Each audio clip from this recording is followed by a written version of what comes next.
Okay, we're going to highlight the 2020 dry farm potato variety trials.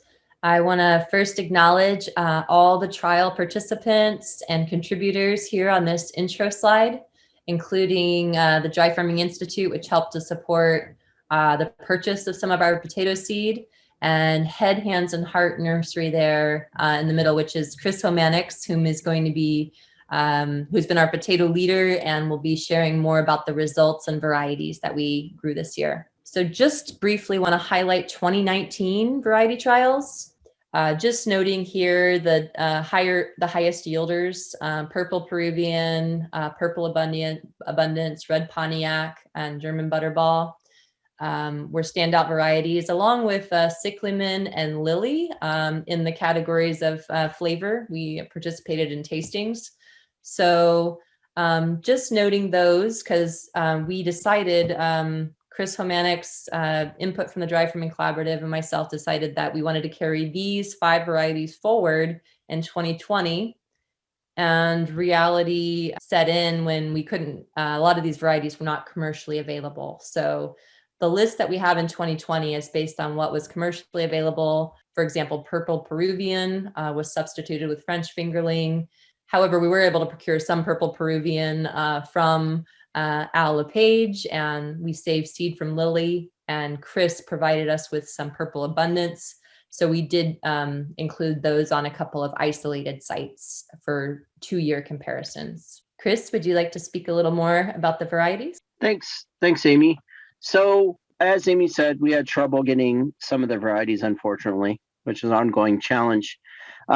But this season, we chose a new set of varieties to trial next to some of the previous that we were able to acquire that had promise as dry farming varieties. Either there was information that they had been dry farmed or there was information that they were disease resistant. It had disease resistance. A nod was also given to different colors and flavor, though we don't have any purple flesh varieties represented this season, unfortunately. And I'd like to just, I could speak a little bit here if you don't mind, Chris. Yeah.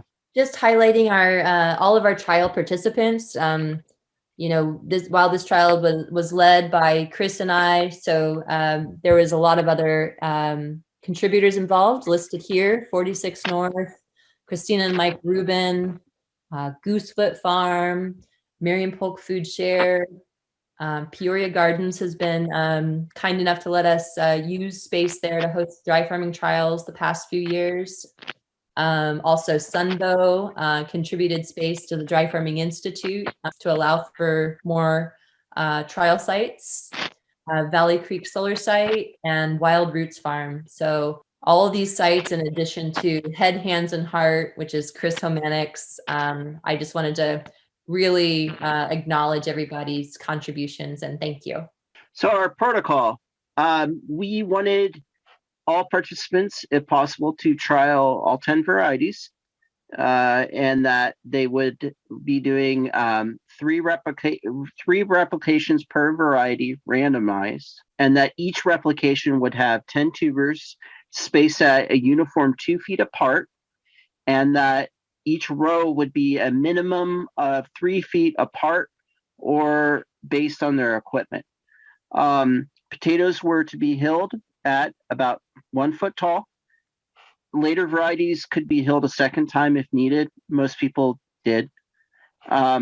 Because this is a dry farming trial, growers were asked not to irrigate unless they need to for establishment. And we know from research and also our own data that potatoes as a crop are very dry farmable. So that is an acceptable method. Harvest was done based on growers' observations of when the plant appeared to be done and when it had become mostly yellow or brown. So this graph is days to maturity for different varieties. You'll note that Caribe and Corolla are quite early, and they go through a spread with Papacacho being our latest variety. This is the 2020 potato yield summary. Blue bars are marketable yield in pounds, and red bars are unmarketable yield in pounds. You'll note that red Pontiac has a very appreciable unmarketable yield, and that was due to scab. Overall, a significant contributor to unmarketable yield was vole and gopher predation and the damage caused by that. Our unmarketable yield is there's a certain unknown factor involved in unmarketable yield because obviously you can't weigh a tuber that a gopher is completely eaten. So that is something that we're going to need to work on in the future, how to update and our methodology. This graph is a graph that shows the spread of different tuber sizes. Cribe, it's interesting that Cribe is our earliest variety, and it sets very large tubers. And some varieties, will set mostly large tubers, and then other varieties will set many smaller tubers. It's interesting that sometimes later varieties like Purple Abundance or Papacacho, they set many small tubers. So this beautiful graph done by Lucas Niebert, our wonderful data cruncher, shows quite a bit of data. And these ovals that you see show a spread of days to harvest across sites and a spread of market per yield in pounds across sites.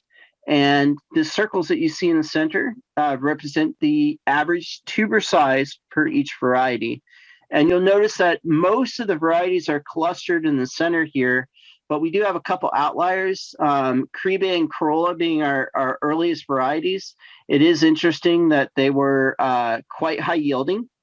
And that one of our latest variety, Papacacho, was actually very low yielding in the Willamette Valley sites, while out on the coast in more mild conditions, it actually was a good performer. And so that highlights that Papacacho is not a good dry farmable variety, despite research I found that suggests it was.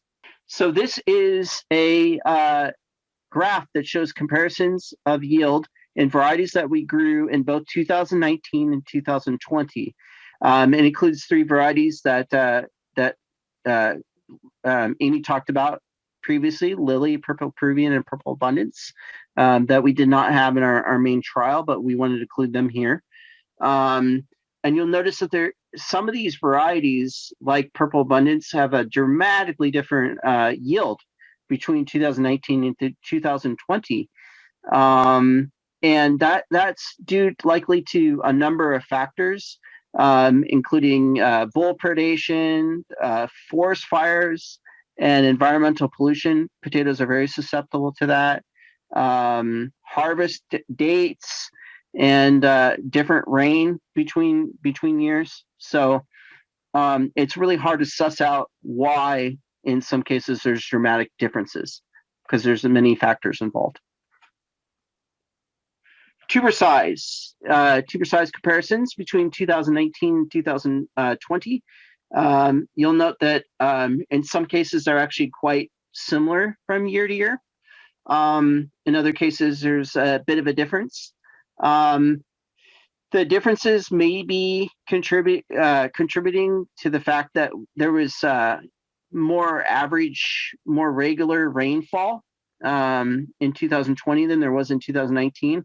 And like any food, when you increase the amount of water applied to that food crop, the yield goes up. So just overall, some of our field observations were that this season was plagued by a lot of vole and gopher damage.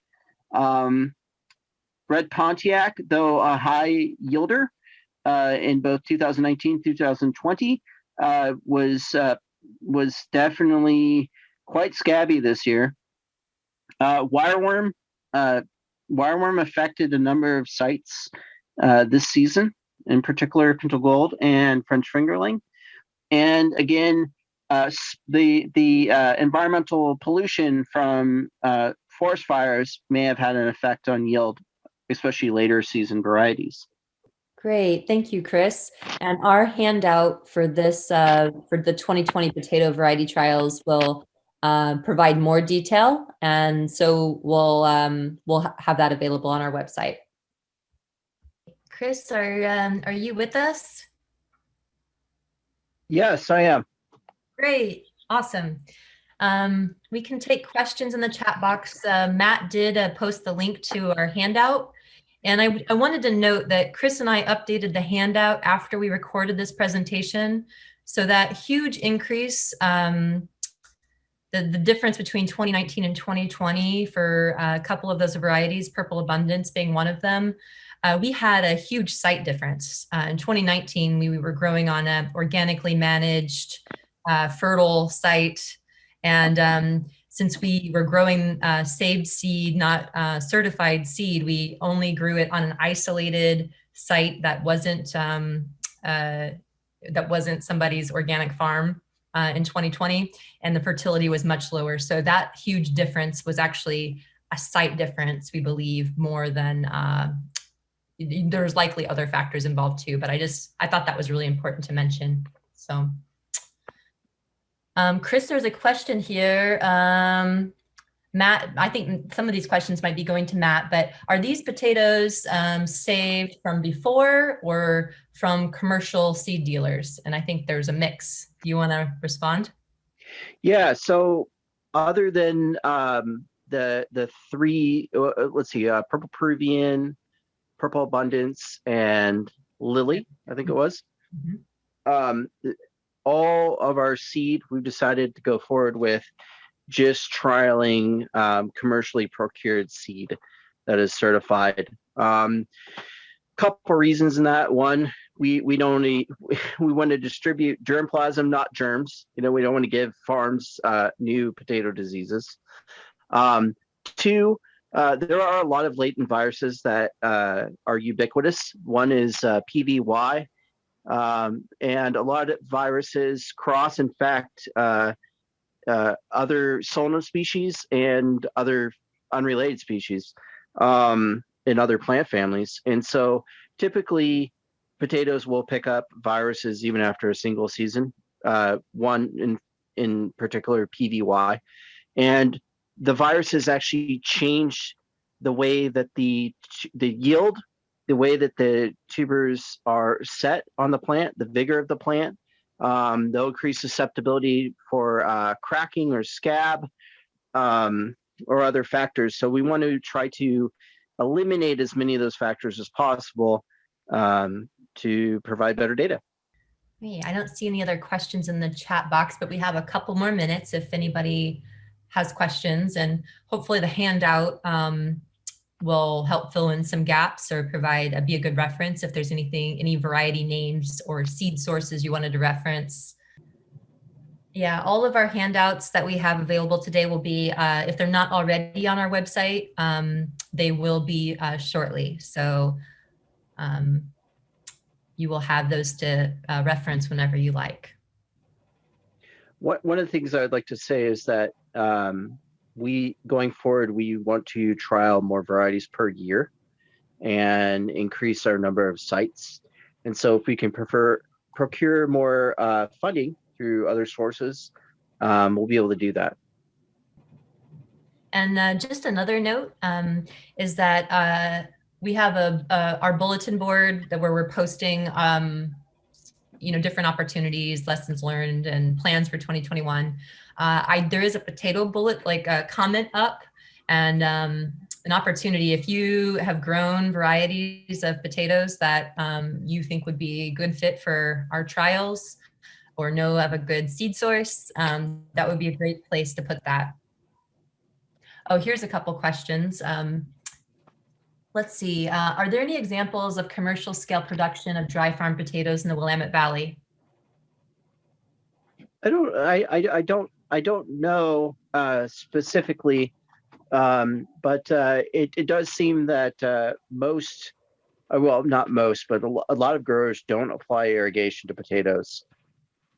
in general. But as for large scale production, I'm not certain. I know in Eastern Oregon and Eastern Washington, uh, dry farming potato production is common, especially even on a large scale or very minimal irrigation at least.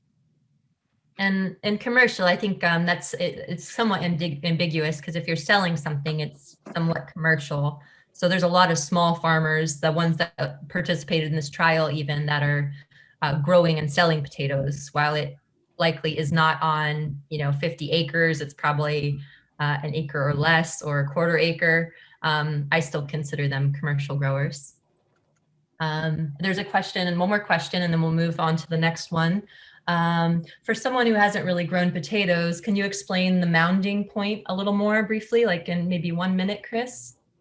Yeah, so hilling potatoes is important for a number of reasons.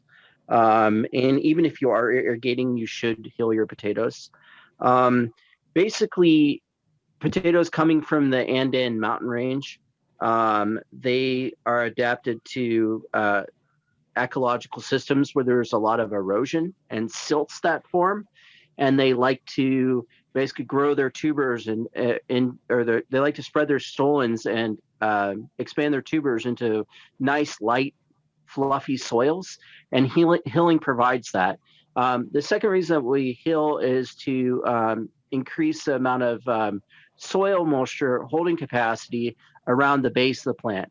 The third is that it causes the stems of the plant to etiolate or become blanched, which causes root initiation.